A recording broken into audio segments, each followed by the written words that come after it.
मसीह के नाम से सबको जय मसीह की। आज का वचन है नीति वचन, उसका 14 अध्याय पहला वचन। हर बुद्धिमान स्त्री अपने घर को बनाती है, पर मूढ़ स्त्री उसको अपने ही हाथों से ढा देती है। मेरे प्रियो, यहाँ पर एक स्त्री किस तरह होना चाहिए? अगर एक स्त्री बुद्धिमान हो तो क्या होगा?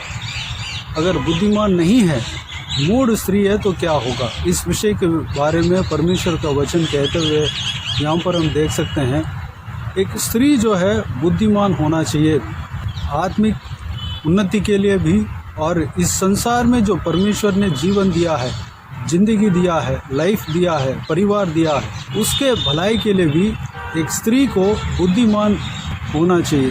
बुद्धिमान स्त्री हर एक स्त्री बनना चाहिए। हो सकते हैं हम पढ़े लिखने में कमज़ोर हो, या पढ़े लिखे नहीं हो, या ज़्यादा पढ़े लिखे हो, या नौकरी करते हो, या हाउसवाइफ हो, या किसी भी तरह का स्त्री क्यों ना हो। बुद्धिमान स्त्री कैसे बनते हैं? कौन होता है? जो परमेश्वर का वचन को पढ़ते हैं, परमेश्वर का वचन को अपने जीवन का आधार मानते हैं, प्रभु यीशु मसीह को अपने जीवन का आधार मानते हैं, अपने जीवन का नींव मानते हैं, वो बुद्धिमान स्त्री है। वो स्त्री क्या करेगी? परमेश्वर के वचन के अनुसार पहली बात तो चलेगी। जब परमेश्वर के वचन के अनुसार चलने लगेगी तो अपने आत्मिक जीवन को बरकरार रखेगी, आत्मिक जीवन में आगे बढ़ेगी, यानी कि स्वर्ग राज्य को अपनाने का काम को करेगी। उनके द्वारा परमेश्वर का महिमा होगा।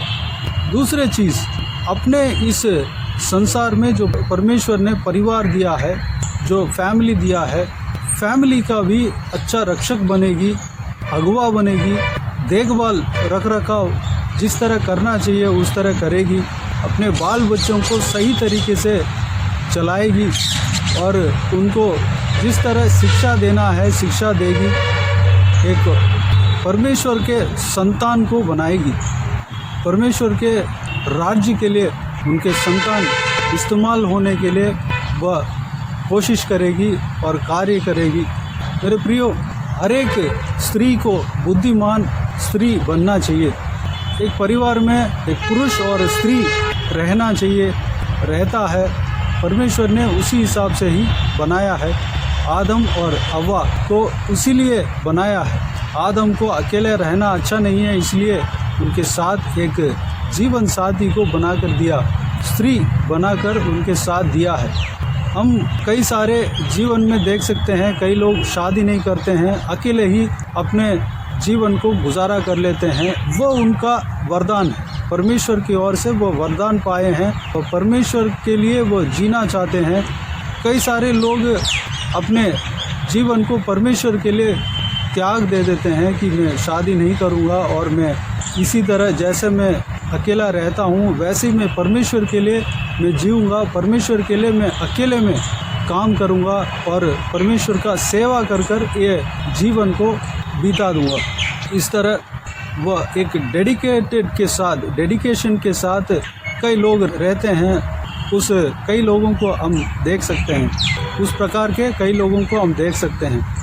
लेकिन एक कॉमन रूल जो है, परमेश्वर ने एक व्यक्ति को अकेला रहने के लिए हर व्यक्ति को मंजूर नहीं किया। अकेला रहना अच्छा नहीं है, इसलिए परमेश्वर एक जीवन साथी उस व्यक्ति का जो हड्डी, जो पसली को निकालकर एक स्त्री को बनाकर उनके साथ दे दिया।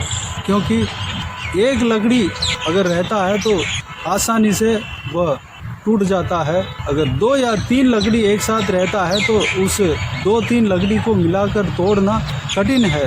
एक धागे सिंगल है तो उसको बड़ी आसानी से तोड़ सकता है, लेकिन उस धागे के साथ और एक धागा लिपटा हुआ है या 2-3 धागा लिपटा हुआ है तो उस धागे को तोड़ना कठिन बात है। ठीक इसी तरह हम परिवार के साथ परमेश्वर के पास जाना ही परमेश्वर चाहता है। हम अकेले में व्यक्तिगत जीवन में परमेश्वर के पास जाना है लेकिन परमेश्वर का वचन कहता है अपने संतानों को परमेश्वर का व्यवस्था सिखाना है, उनको भी परमेश्वर के पास लेकर आना है। परमेश्वर का संतान तभी बनेंगे, हर एक व्यक्ति जो है परमेश्वर के लिए जीवित गवाह बनना है। अपने घर में सबसे पहले बनना है, परमेश्वर का व्यवस्था को अपने बच्चों को, घर वालों को सिखाना है। मेरे प्रियो, इस वचन में हमने देखा कि एक स्त्री जो है बुद्धिमान होना चाहिए। अगर बुद्धिमान होंगी तो अपने घर को बना सकती है। अगर वो स्त्री मूढ़ होगी तो अपने घर को बिगाड़ देती है। अपने बातचीत के द्वारा, अपने चाल चलन के द्वारा, अपने घमंड के द्वारा, परमेश्वर के खिलाफ जो संसारिक बातें हैं, पाप की बातें हैं, उस विषयों के द्वारा अपने घर को तोड़ देती है, परिवार को तोड़ देती है, परिवार को बिगाड़ देती है। मेरे प्रियो, अपने हाथों से घर को ढा देती है। घर को बनाना यानी कि कितना मेहनत करना पड़ेगा, कितना मेहनती के साथ, बुद्धि के साथ एक घर को बनाते हैं। अगर एक शादी होता है तो कई सारा एफर्ट लगता है, खर्च होता है, कई सारा समय इंतज़ार करना पड़ता है। एक शादी जो है बहुत ही महिमा वाली चीज़ है, इम्पॉर्टेंसी है। उस शादी को जो है एक मूढ़ स्त्री जो है अल्प गिनती है, यानी कि उतना महत्वपूर्ण शादी को तोड़ने में ज़्यादा समय नहीं लगाती है। वह एक मूढ़ स्त्री के समान है। एक मूढ़ स्त्री जो है अपने ही हाथों से अपने घर को ढा देती है, परिवार को तोड़ देती है, रिश्ते को तोड़ देती है। मेरे प्रियो, स्त्री जो है मूढ़ नहीं होना चाहिए बल्कि बुद्धिमान होना चाहिए। हम पहले से हम देख रहे हैं कि परमेश्वर के वचन जिसके अंदर है, परमेश्वर के वचन के अनुसार जो भी व्यक्ति चलता है वो बुद्धिमान व्यक्ति है। वो हमेशा अपना जीवन में सक्सेस पाएगा, अपने परिवार को सही मार्ग में चलाएगा, अपने आप को सही मार्ग में चलाएगा, क्योंकि परमेश्वर का वचन, परमेश्वर का बुद्धि जो है सही मार्ग को दिखाता है, एक रोशनी का काम करता है, परमेश्वर के पास पहुंचाता है, अनंत जीवन में पहुंचाता है, नाश से बचाता है। हम बाइबल के अनुसार नहीं चलेंगे तो नाश की ओर जाएंगे। हमें ऐसा लगेगा कि ये मार्ग से वो वाली मार्ग जो है अधिक सुकून है, वो वाली जो मार्ग है वो बहुत चौड़ा है, बहुत आराम से चल सकता है, उसमें बहुत हम एंजॉय कर सकते हैं, इस तरह की हमें लगेगा, क्योंकि हम पाप के शरीर में हैं। लेकिन परमेश्वर के मार्ग के अलावा जो पाप के मार्ग है उसका अंत नाश है, उसका अंत जो है मौत है। इस बात को हमें समझना है। परमेश्वर का वचन जिस मार्ग को दिखाता है वही सही मार्ग है, सत्य की मार्ग है। उसी में हमारा जीवन स्थिर रहेगा, बनेगा, हम आगे बढ़ पाएंगे।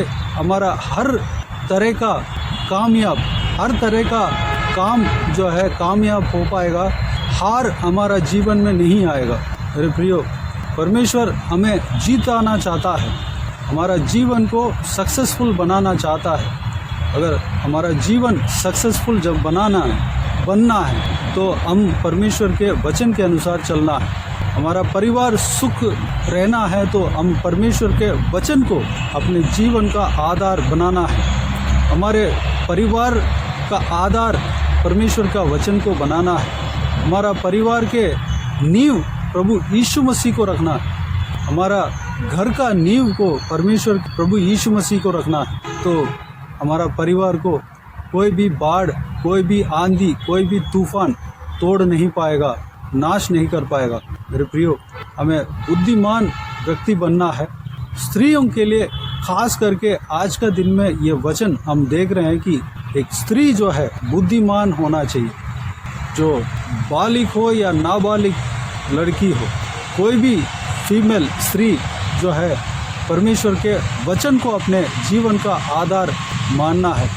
अगर युवा स्त्री जो जिनका शादी नहीं हुआ, पढ़ाई कर रहे हैं, परमेश्वर के वचन के अनुसार चलेंगे तो अपना ज़िंदगी को सही रीति से चुन पाएंगे। उनका भविष्य जो है आशीषदायक होगा, उनका भविष्य प्रकाशमान होगा। मेरे प्रियो, ये पुरुष के लिए भी है। स्त्री के लिए खास करके ये वचन जो है बताते हुए हम देख रहे हैं। तो आइए मेरे प्रियो, इस वीडियो को देखने वाले हर एक जन आज के दिन में परमेश्वर के वचन को अपने जीवन का आधार मानने के लिए अपने आप को परमेश्वर के हाथों में सौंपें, समर्पित करें। आइए हम प्रार्थना में जाएं। प्यारे पिता दयालु परमेश्वर, आपको धन्यवाद देता हूं आज के इस आपके बहुमूल्य वचन के लिए। आपको धन्यवाद देता हूं परमेश्वर, बीते हुए दिनों में हमें संभाला, बचाया, सुरक्षित रखा। आपको धन्यवाद देता हूं आज का इस आपके बहुमूल्य वचन, जीवित वचनों में जो हमने एक स्त्री के विषय में देखा परमेश्वर, उस बात के लिए आपको धन्यवाद देता हूं परमेश्वर। इस बहुमूल्य वचन को मनन करने के लिए अनुग्रह दिया, हमें चलाया और परमेश्वर इसका एक्सप्लेनेशन हमें दिया। आपको धन्यवाद देता हूं, पवित्र आत्मा को धन्यवाद देता हूं परमेश्वर। हम परमेश्वर बुद्धिमान व्यक्ति बनने पाए। इस वीडियो को देखने वालों में से सारे स्त्रियां, फीमेल जो भी है परमेश्वर, सब बुद्धिमान बनने पाए परमेश्वर, ताकि उनका जीवन कामयाब रहे, उनका परिवार कामयाब रहे, उनका परिवार में आशीष बरसे, उनका घर बने, उनका जीवन प्रकाशमान रहे परमेश्वर। अनुग्रह देना पिता। हर एक स्त्री नहीं बल्कि हर एक पुरुष भी, सारे जन परमेश्वर आपके जीवित वचन के अनुसार चलने के लिए अनुग्रह देना। आपके बहुमूल्य इस बुद्धि के अनुसार हम चलने के लिए अपने आप को आपके हाथों में समर्पित करते हैं परमेश्वर।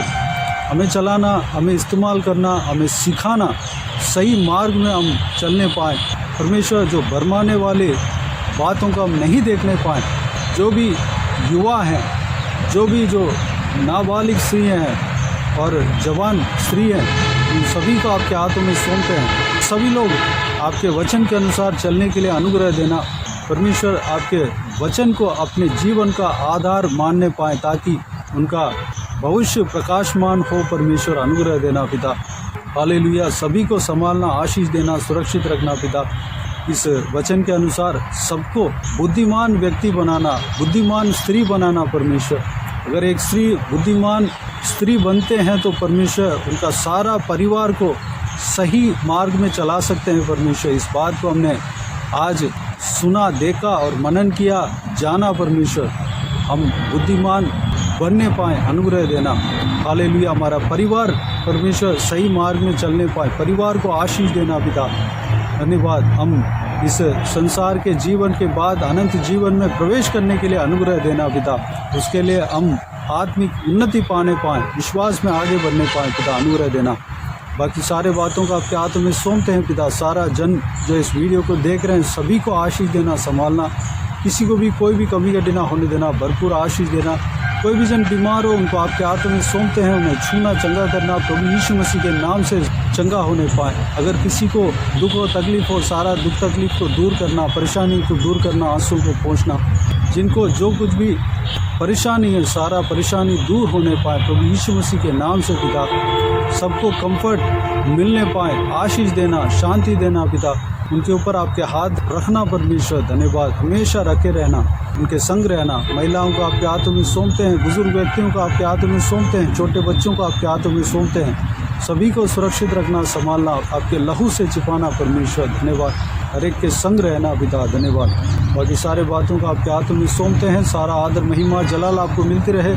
सारा दुआ प्रार्थना को प्रभु यीशु मसीह के नाम से मांगते हैं, सुन और ग्रहण कर। आमीन आमीन। प्रभु यीशु मसीह के नाम से प्रभु यीशु मसीह का आशीष और अनुग्रह हम सभी के ऊपर बने रहे। आमीन आमीन। मेरे प्रियो, इस चैनल को सब्सक्राइब करें और शेयर करें। अगर किसी को भी प्रार्थना का विषय हो तो डिस्क्रिप्शन में दिए हुए नंबर पर कॉल करके प्रार्थना करा सकते हैं। हम आपके लिए प्रार्थना करेंगे।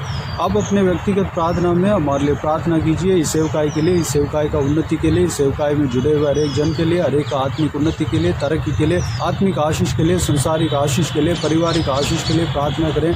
प्रभु यीशु आप सबको आशीष दे। इस सेवकाई के द्वारा परमेश्वर आपके जीवन में कार्य किया हो वो भी हमें बता सकते हैं, ताकि हम सब मिलकर परमेश्वर को धन्यवाद दे सके, महिमा कर सके। प्रभु यीशु आप सबको आशीष दे। आमीन आमीन।